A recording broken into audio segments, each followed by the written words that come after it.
as queer, gender fluid, or non-binary, and sometimes as lesbian. I also didn't come out until college. I went to Catholic school for 14 years, and that was really difficult. I also felt like someone else, and I didn't really have like a different life at home because I was with my parents, when I was at home. So I just basically hid. I tried to come out in high school, but my friend was really homophobic and just basically freaked out on me, and so I just pretended I wasn't gay and kind of got really feminine for a while and did this thing where I didn't know what was happening because I wanted to conform and fit in and have friends.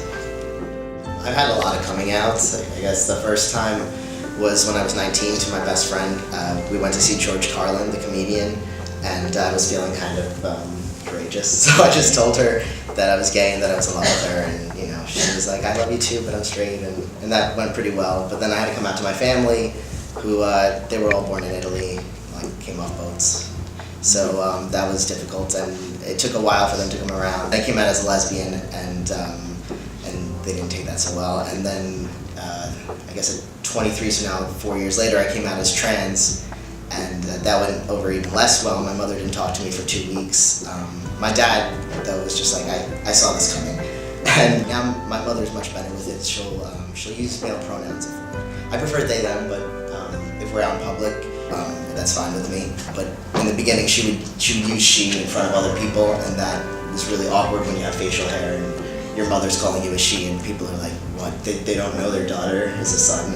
I feel like I'm always coming out now because I identify as non-binary and I present as male, so people think that I'm just a cis straight male or a cis gay male, and that really bothers me because I don't identify as fully male. I definitely feel like feminine and that's very fluid, so I feel like I'll never stop coming out. I didn't really feel comfortable within myself until like this last year, which I'm 28, and I feel like that's a shame that so many LGBT youth have to spend a majority of their lives trying to figure out who they are before they can even worry about things like what they want to do for a living.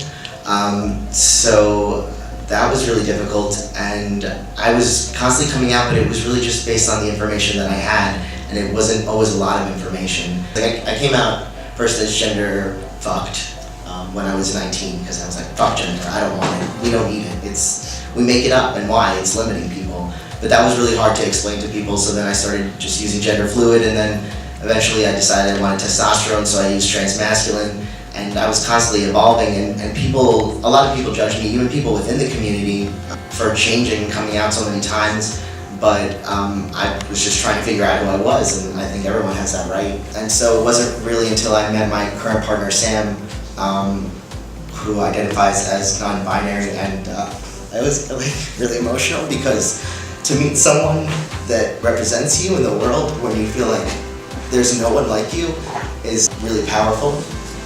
And I didn't think I could exist as someone that was fluid until I met Sam.